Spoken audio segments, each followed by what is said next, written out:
We're back.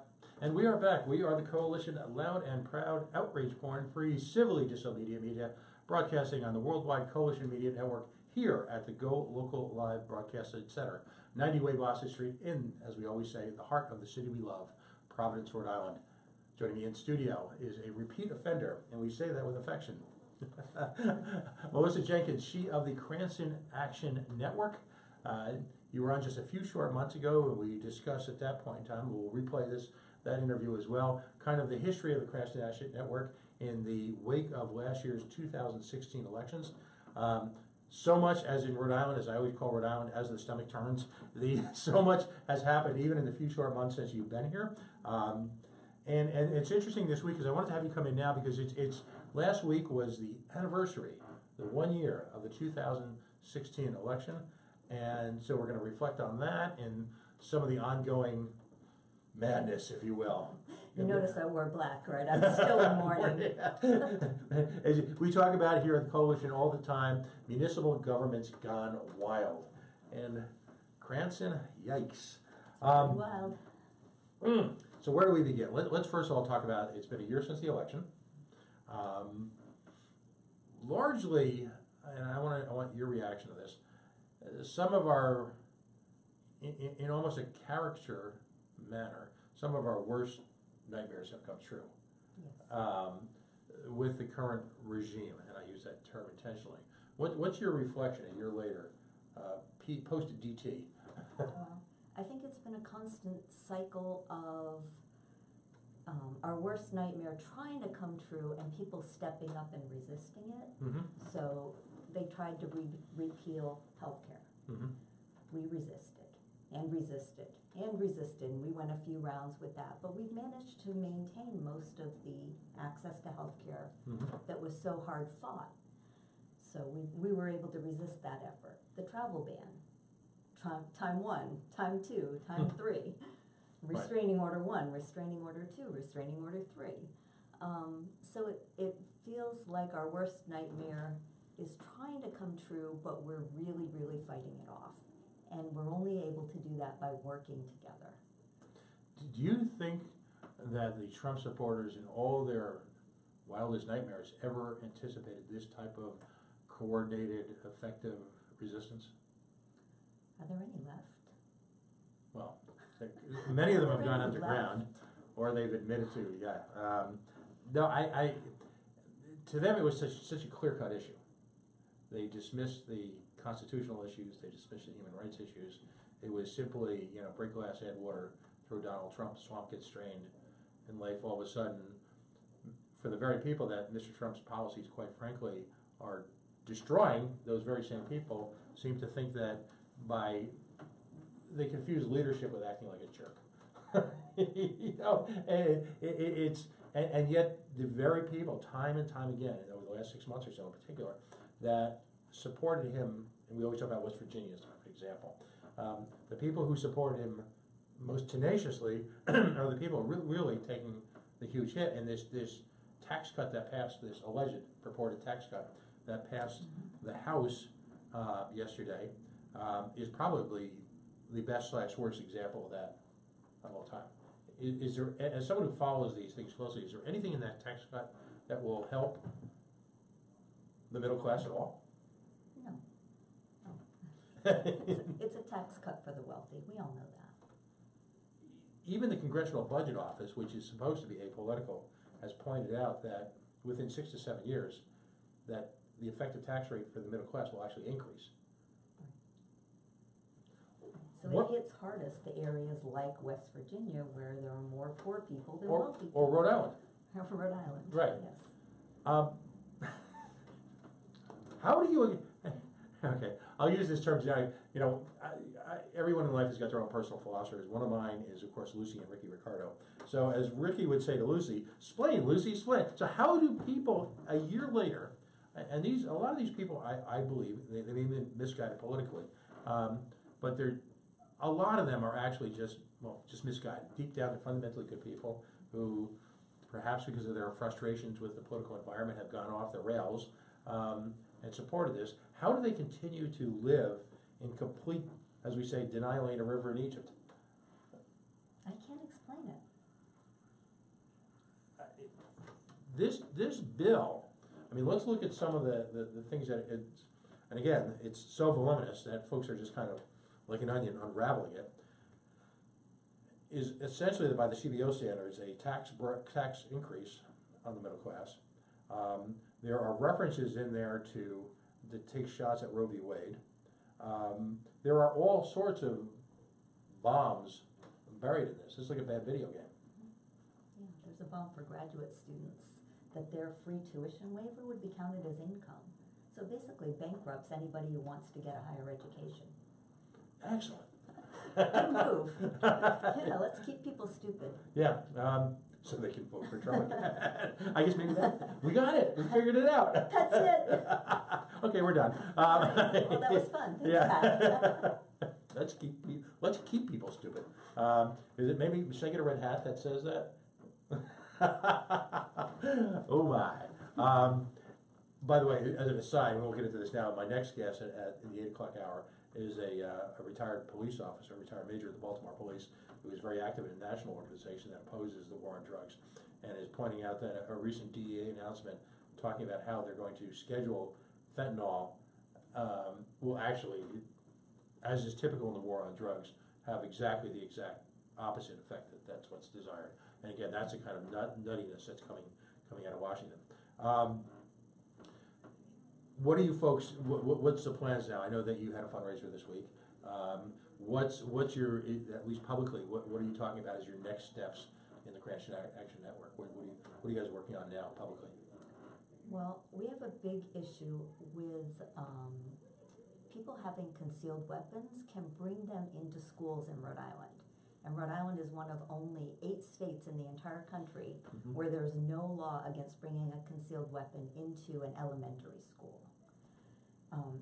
It's a complete oversight. We're an anomaly and it needs to be fixed. So we've been asking and asking and asking our city council to pass a resolution to ask the General Assembly to enact a state law banning concealed weapons in schools. It's a very common sense school safety issue. You know, this has nothing to do with gun control.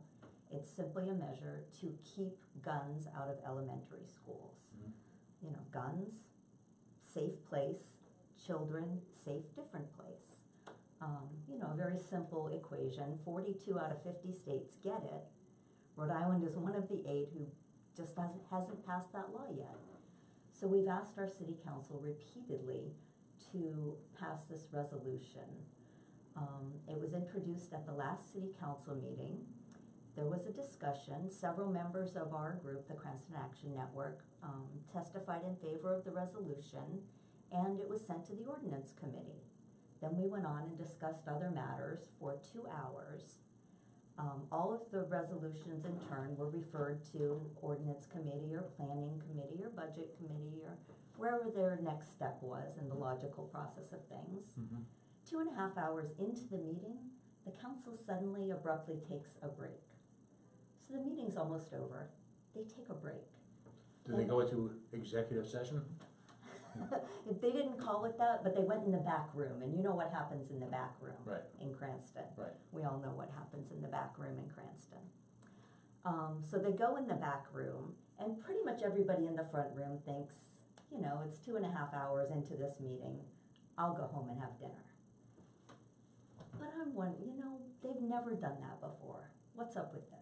So I sit and I wait, and they come back, and immediately when they return, there's a motion to send all of the resolutions heard earlier to their respective committees, except no guns in schools. No guns in schools will not be referred to committee. It's to die on the floor where it is. So they refused to even have a conversation about it. And John Lanni, who sponsored the resolution, tried to speak, even to protest that move, and was gavelled and shouted down by the city council president. So there's a shouting match, pure incivility, in our city council meeting. Who, by the way, represents the taxpayer and the citizenry. Not very well. What is it about? I know that your organization, and here's the irony, it's the Cranston Action Network. This is not some outside group parachuting into the good burghers of Cranston to impose their will. You folks are members of the community. Right, we live in Cranston. Right. You pay tax in Cranston, you live in Cranston, your family members are, you are the fabric of the Kids go community. to school in Cranston. Right. Why does the Cranston City Council seem so hell-bent to dictate to the very people who elect them? It strikes me that there's now a pattern, isn't there? Yeah, there's a clear pattern. They do not want to hear from us. Yet they have to. It's not really, there's no, the last time I checked in the city charter, there isn't really a choice, is there? I mean, you have standing. I mean, the reason why we had our Cumberland little attempt, to hijack the Cumberland Town Council with our PawSoc, was I live in Cumberland. I have standing. I pay taxes. I get to stand up and ask them to decide, force an issue. Right, and we do. And there are open meeting laws that say that you have to have an agenda, a docket, Right. to make it really clear to the community what you're gonna talk about, when you're gonna talk about it, and if they have standing on an issue, if they have strong feelings about a particular issue, they can be there and they can talk to the council and they can say how they feel and be heard. So, feeling like they had fully resolved that issue, the members of our community who were interested in it left. They thought it was fully resolved. Yeah, And then it was reintroduced. How is that an open meeting? Right, and again, the folks in your group weren't working to subvert the process. They were honoring the process. Right. They came prepared. They were honestly there because they were interested in the issue. Right. Something that they feel strongly about. And it's really the responsibility of any town council to fully vet an issue before they vote on it. I mean, there's a reasoning and a process involved that's meant to ensure that, and this, I guess anywhere else in the country, we wouldn't have to explain this, would we? But Right. Well, there were 3 people who spoke in favor of the resolution, 0 people who spoke against it. Right. So just taking So that into account, you didn't get the it's normal 3 NRA to crowd. 0. Yeah, you didn't get the normal NRA crowd. You didn't get it was. Well, it's not a gun issue. This is a school safety issue. And by them vetting it in a proper manner and then presenting because the next step ultimately is to come up with an ordinance and then again present it for 2 meetings, giving people ample opportunity to debate in a civilized adult manner. Yet, okay. Right. So, What's that? right. Do you feel at this point in your organization, my understanding is that the Cranston City Council is staggered, correct? The entire council isn't up for a 2-year election at one time? They are all up for re-election at Oh, the same okay. time. Okay, so that's actually on the horizon, isn't it? 2-year terms, they're coming up in 2018. Do they feel immune from this? Apparently they do. Their actions haven't changed over the past year, let's put it that way. So there are 5 Republican members of the council who are basically voting in lockstep with Allan Fung and the Trump agenda. And yet it's municipality, you're not supposed to really be dealing with the global economic issues or that you're supposed to be focusing on as a community. The goal is to support the community. Will progressive, and this is going to segue into kind of our next issue, is there chatter already of providing an alternative in terms of candidates to these folks? Yes. We will have some candidates from our group. I can't say names yet because they're not ready to announce. Right, that's fine. No, understood. There will So, be alternatives. right. And to your credit as an organization, that's why you're aggressively engaging in fundraising and awareness. Yes, well, we ourselves are not fundraising. We're helping other Okay. organizations to fundraise. So this past week your fundraiser. This past week, our fundraiser was the Democratic City Committee that we worked with. We're also working closely with the Democratic Women's Caucus. And some of our members are members of other groups and they're working within their issue-based groups. Which brings me to my next point. The Democratic Women's Caucus has, I want to say this carefully, has taken on a much broader, much more aggressive role in the past few months, particularly with regard to situations within the Democratic Party and the transition that is clearly taking place, that everyone is aware of in the state, with the exception of people like Imma. Sorry, I was on a lively experiment with her about a week ago, and what's the term, denying a river in Egypt? I pointed out to her, this is my words, not yours, that there was a transition taking place, that progressive Democrats were newly ascendant, and I implied that there really wasn't a damn thing she could do about it. But I pointed towards the generational failure of a significant portion of the mainstream Democratic Party in arriving at the situations we find ourselves right now in the state. Crumbling infrastructure, bad schools, all of those things. She took offense at that. Okay, offense meant. Then of course you had the situation with the second vice chair, and the women's caucus stood up and made themselves heard. Well, that was unacceptable. Mm-hmm. It was unacceptable. There was no going forward from there. Right. He had to resign. Right. What is the, and I'm not going to ask you to speak for them per se, but the role of the women's caucus, where do you see their trajectory now as we come into an election season? What do you think kind of role they're going to play? I think it's a new group. They're just forming, and they haven't really decided how to make their mark. I think the thing that's clear to all of us is that women have not been active enough in politics. We haven't stepped up in the way that we should have previously, and it really took a crisis to mobilize us. So, I remember about 2 years ago, I think, I was meeting with a friend, and I said, what is it going to take for women to get together and to all work in unison, to work together toward collective actions, toward political actions? And we both kind of shrugged and looked at each other and said, I don't know, what's it going to take? And now, unfortunately, we know what it's going to take. It was really a crisis situation that it took. And electing this particular president has mobilized so many of us to say, never again, right. No more.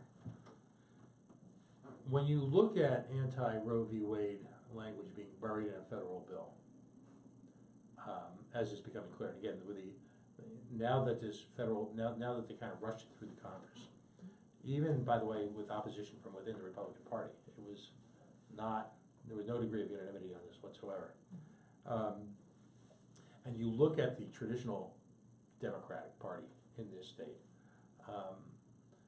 are they, and I'm going to put you on the spot of saying, are they redeemable at this point, or at this point in time, do you consider themselves a failed body and they need to be replaced by the aggregate of the progressive Democrats, Revolution, Women's Caucus? Is it just simply time for them to go?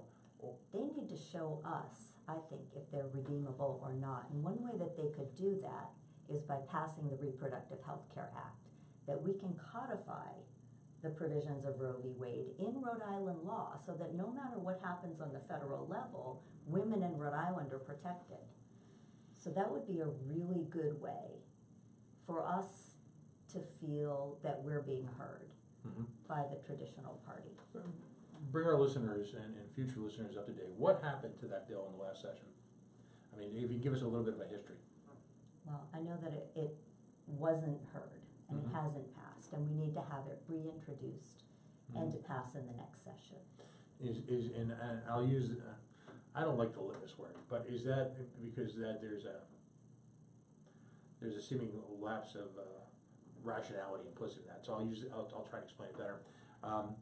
Is that, as far as you're concerned, is that a signature effort that, in a sense, proves someone's legitimacy as a progressive and as a Democrat? Well, I think it's an important test. It's not the only test, but it's an important test.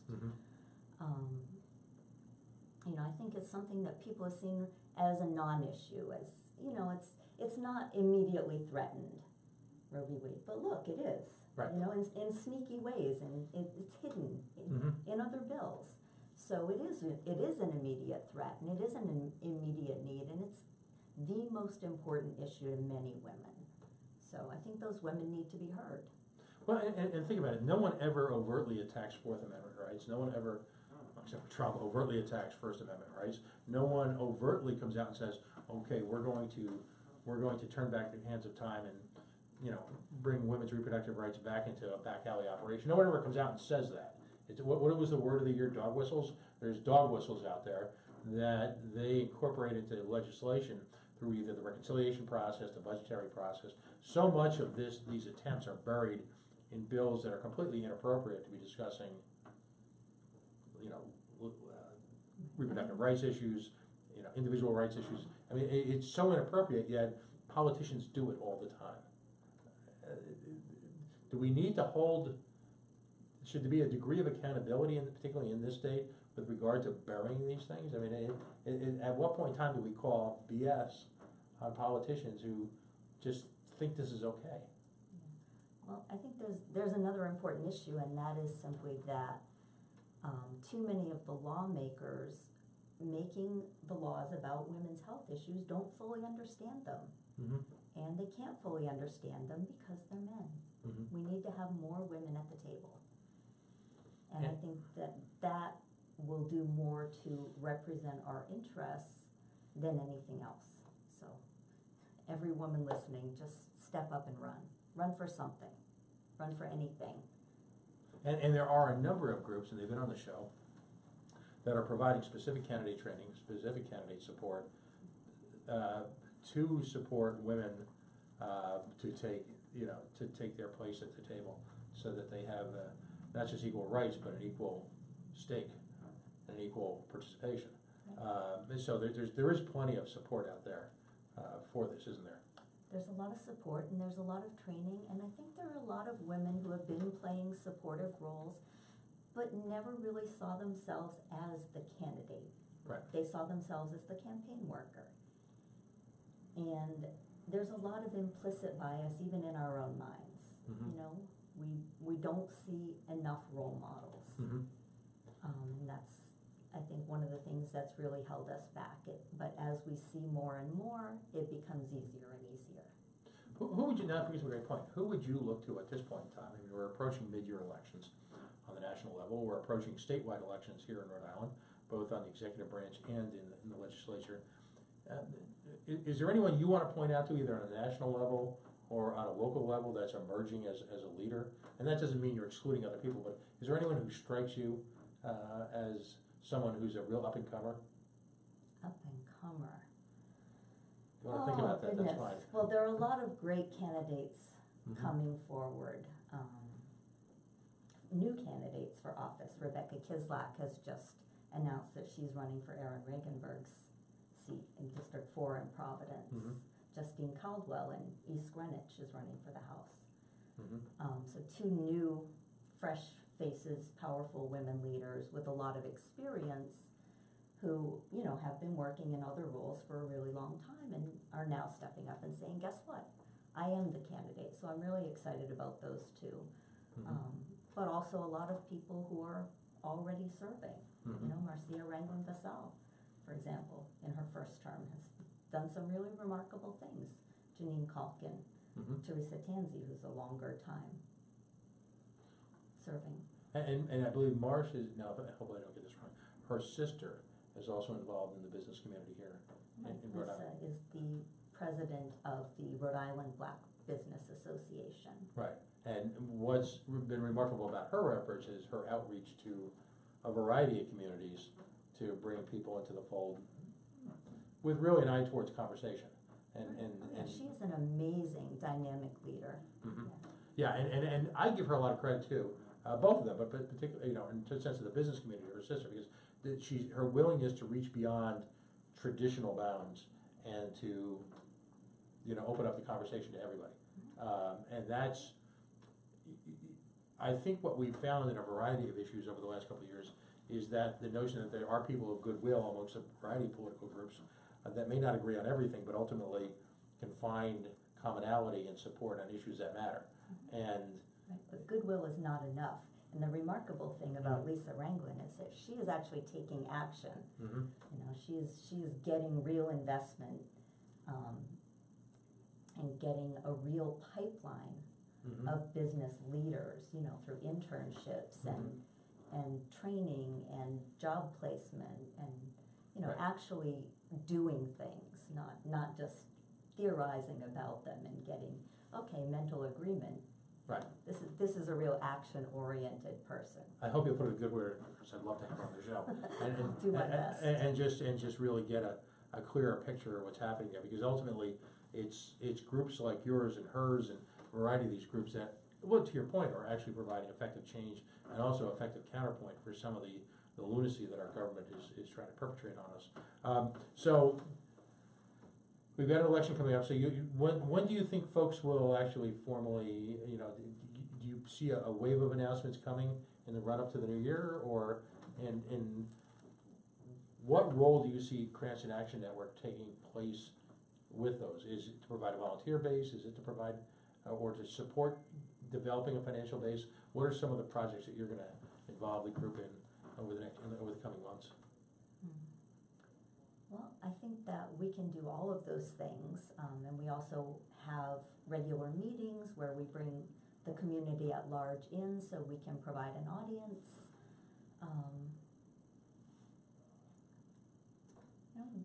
We will see.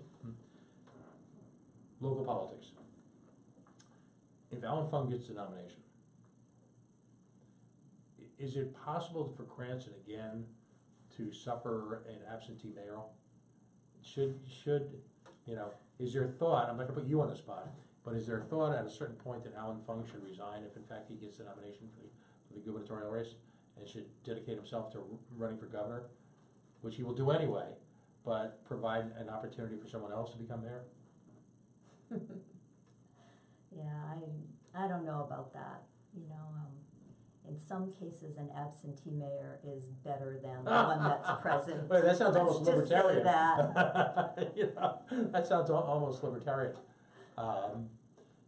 Do you have, without naming names, you know, you mentioned earlier that there's potential candidacies against city council people. Is there a timeline for them to announce yet, or? I think that's up to the individual when they're ready. But you're aware of situations that are developing, boots on the ground. Okay. Folks, I'm going to take a quick second here. You are, in fact, listening to the Coalition on the Worldwide Coalition Media Network. Here, broadcasting live at the Go Local Live Broadcast Center, coalitionradio.us, facebook.com/coalitionradio, and on the mighty Twitter at coalition_radio. This segment is sponsored by Beacon Shipping and Logistics, beaconshippingandlogistics.com, providing safe worldwide auto transportation, whether you be a commercial auto vendor, whether you be the individual looking to, I don't know, get grandma's old car out to your son or daughter at a faraway university, if you're looking for that per vehicle that you purchased off of eBay or one of the auction sites and you're looking to bring it home. Imagine a vendor with literally international reach here, based in Rhode Island, with a local touch and a local connection. 1-855-3-SHIP-IT, 1-855-3-SHIP-IT. Again, that's at beaconshippingandlogistics.com. And we always ask for a special intercession for those companies willing to sponsor indie media, who are willing to take a little bit of a chance with edgier programming, edgier broadcasting, who are clearly invested in the community, not just in terms of their business, but their commitment to the community at large. We ask you to give them your support. And of course, mention the Coalition Radio when you give them a call. Joining me in studio, we of course are talking about the Cranston Action Network, and we're talking about politics at large. Melissa Jenkins, you've got a wide variety of now gubernatorial candidates out there. Largely, it would appear that the playing field has come forward. There's still the question about whether or not Luke Chafee or another progressive Democrat will emerge in addition to Paul Roselli as an opponent to Gina Raimondo. What's your take on the playing field right now? Is there anyone that impresses you or horrifies you?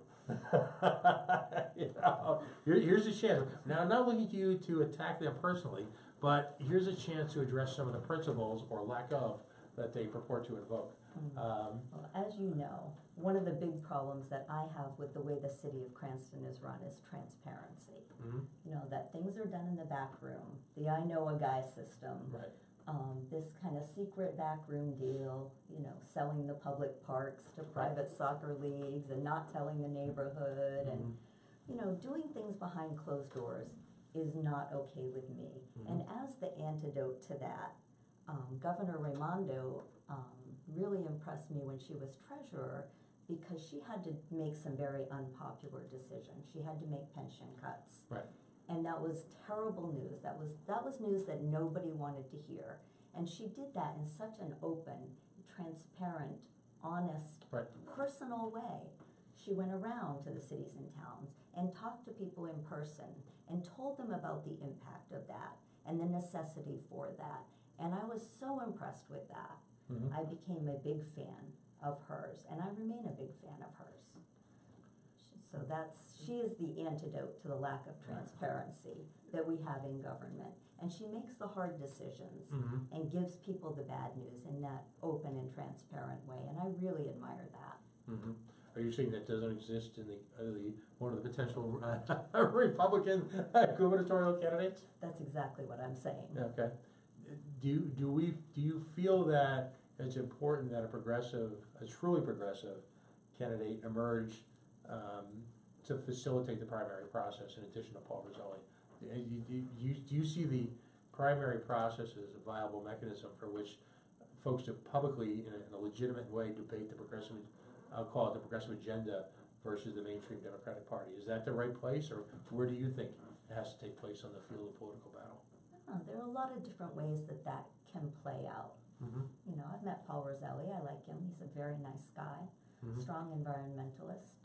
And maybe by virtue of him being in the race, he will pull the other candidates a bit to the left, and that will be good. Okay. The Aaron Regunberg, running for lieutenant governor against, I love when you refer to him as Mayor McKee. He was my mayor in Cumberland. Two vastly different views on literally everything. Now, both though activists in trying to create a lieutenant governorship that in their mind matters. Your thoughts on that race? That's a tough one because Lieutenant Governor McKee has done a fine job. Nice man, a good leader, very interested in facilitating small business development. And he's done an admirable job. But Aaron Regunberg is a really unique, exciting, progressive, young, brilliant candidate. I think people are going to get really excited about his candidacy, and I think a lot of support is going to float his way. So this is going to be an exciting race. Yeah, it's been mentioned in a couple of occasions as one of the national, the lieutenant governorship of Rhode Island you would think wouldn't excite the masses, but it's being pointed out in national publications as sort of a, if you will, a report card on the progressive movement within the Democratic Party. I think it is a microcosm of the larger battle, and it's also, I think, an indication that we have a really strong candidate here. Someone who has got national attention. And that's exciting. We don't get that too often in Rhode Island. So. Yeah, positive Go stuff. Aaron. Yeah. Well, tell me, now the progressive movement, Aaron has been obviously symbolic of that for the couple of years that he's been in office. But what specifically do you find exciting about his candidacy? What are the issues that he's going to champion that dovetail with Cranston Action Network and the variety of, I say this with respect, insurgent groups that have arisen in the past year? What specifically do you find exciting about his candidacy? Well, we were really excited about the earned sick time bill, and we in fact did a workshop with him about that. But it's not so much the specific issues. The issues are important, but Aaron's primarily an organizer. He's someone that after the election got a huge, thousands of people together in Resist Hate. And so many different experts in so many different areas all working together on issues that mattered to Rhode Island. So that's his talent, is bringing people together and getting a lot of support, working in the same direction and working in sync. He's someone who's going to get things done. Do you think he should have held off and run for governor? Do Do you worry about losing, well, as you mentioned, you have someone stepping up now to run in his place, but should he have held back in a couple of years and run for governor, do you find his candidacy at risk here?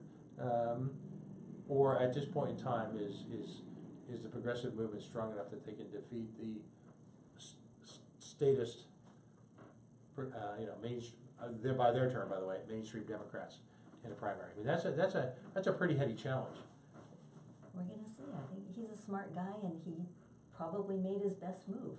Right, because what complicates things in a series of open primaries now here, you've got Rhode Island where, by far and away the majority of voters are independent and can move into each primary depending on their own personal views. You've got a highly, highly competitive Republican primary for governor. I mean, I don't think anyone can really predict how that's gonna turn out. I think that's gonna be chaos. Actually, it'll be great. Can't wait.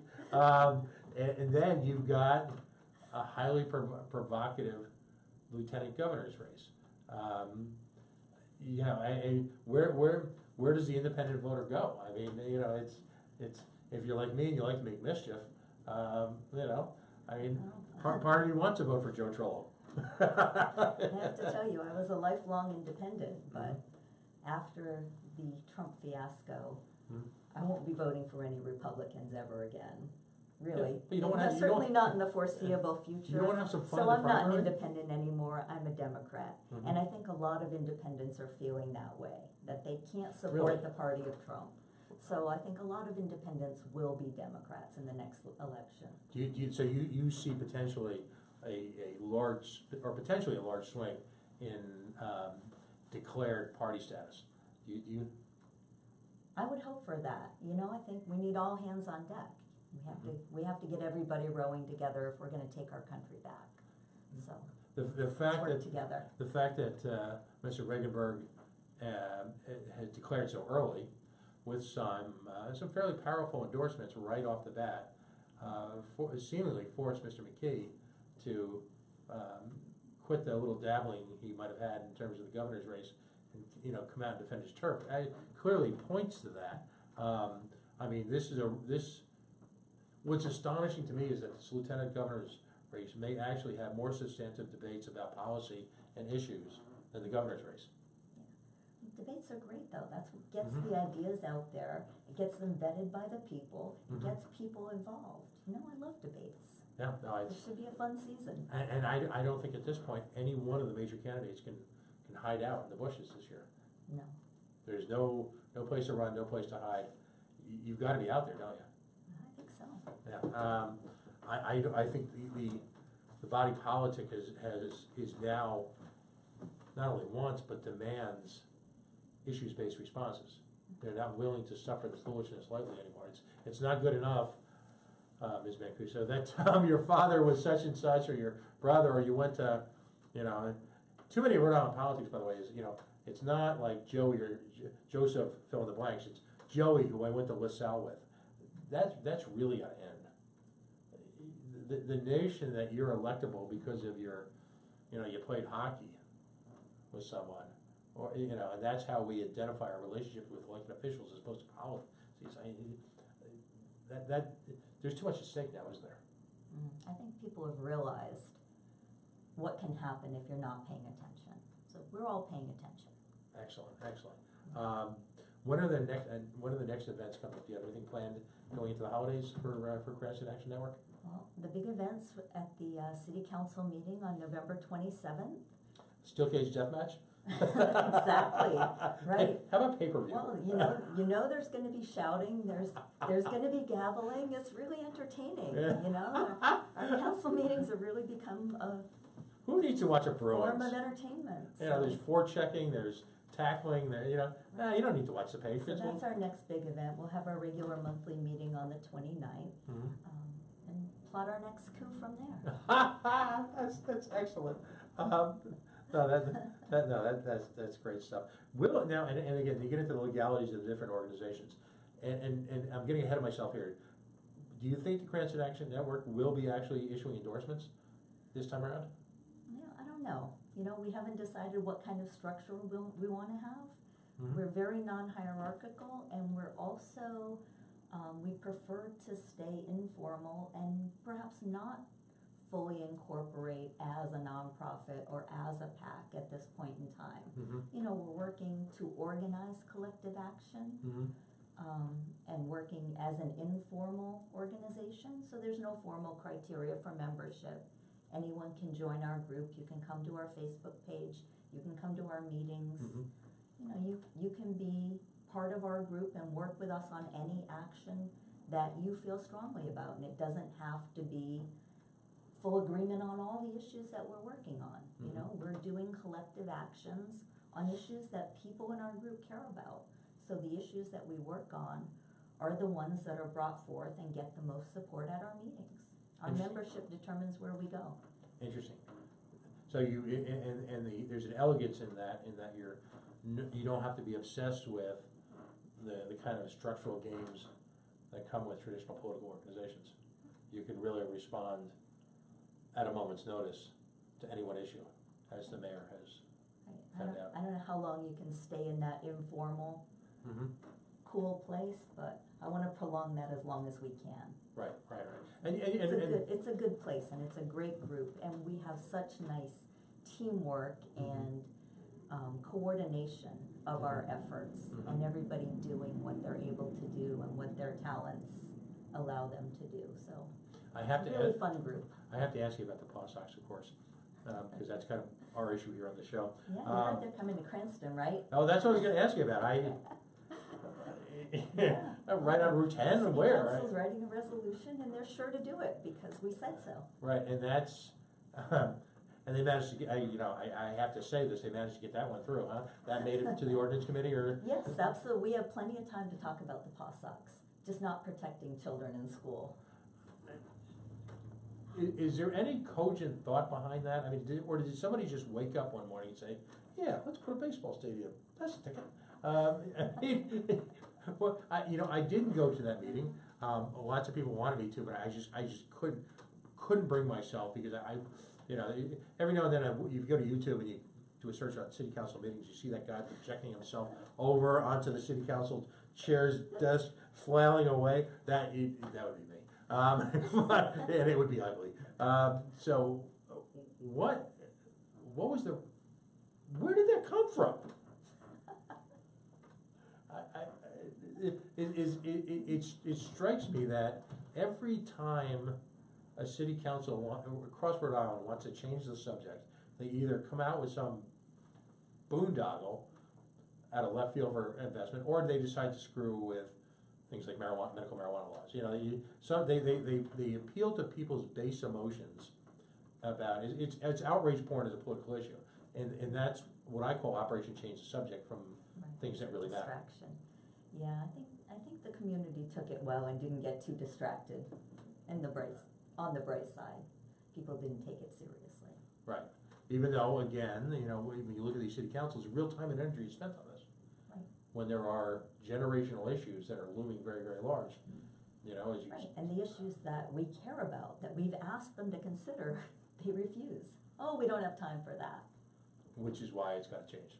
Right. It's got to change. I remain convinced in this state that one or two things have to happen. There has to be wholesale electoral change. And you can debate which side it has to go to, but ultimately there has to be wholesale electoral change.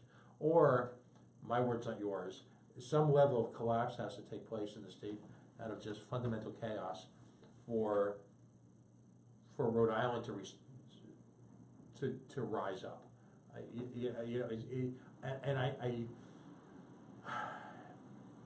You folks have been very successful, which belies my cynicism about the possibility for wholesale electoral change. Is it too late in Rhode Island? Never too late.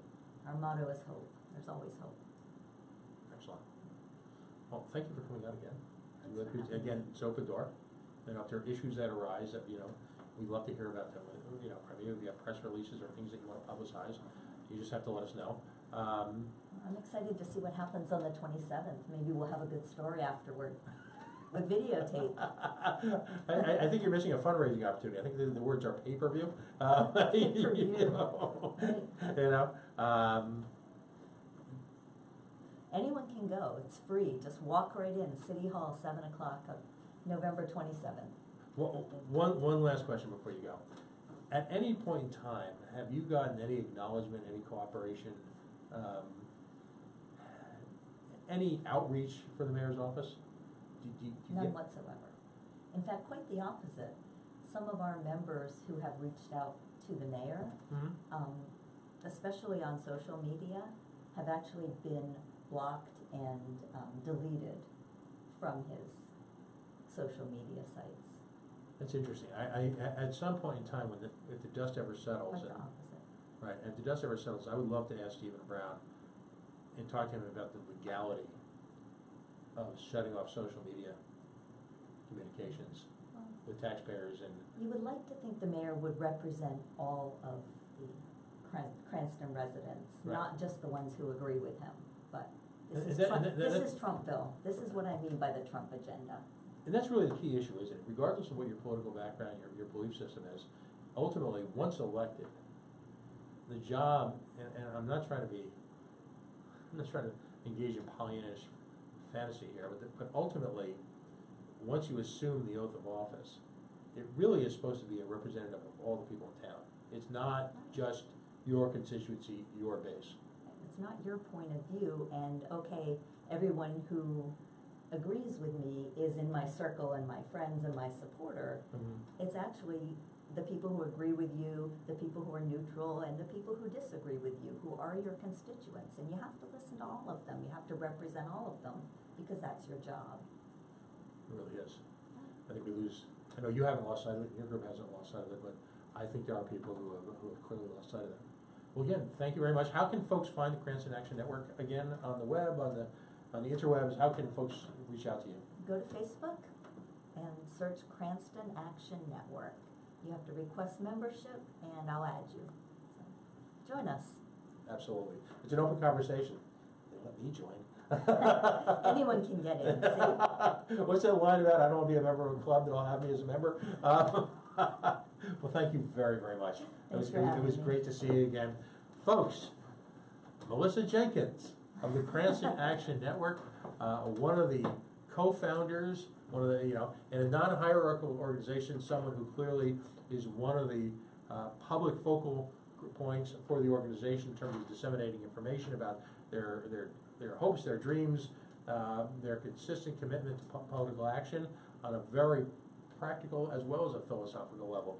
They certainly bear watching in the upcoming midterms. It may only be Thanksgiving, but the season has begun early this year. So as the movie saying goes, stay tuned. We're in for a bumpy ride. We are. We'll be back in just a couple of minutes. In our next segment, we're going to be talking, folks, from the Law Enforcement Action Partnership. We're going to be talking about the war on drugs, another hot button here at the Coalition. By the way, we oppose the war on drugs, if anyone wonders at this point after so many years. But in fact, for the last 2 hours, you have been listening to the Coalition on the Worldwide Coalition Media Network, broadcasting live at the Go Local Live Broadcast Center here in the heart of the city we love, 90 Weybosset Street, Providence, Rhode Island. CoalitionRadio.us, Facebook.com/The Coalition Radio, and of course on the mighty, mighty Twitter at Coalition_Radio. Stay tuned. We'll be back in just a couple minutes. Thank you so much.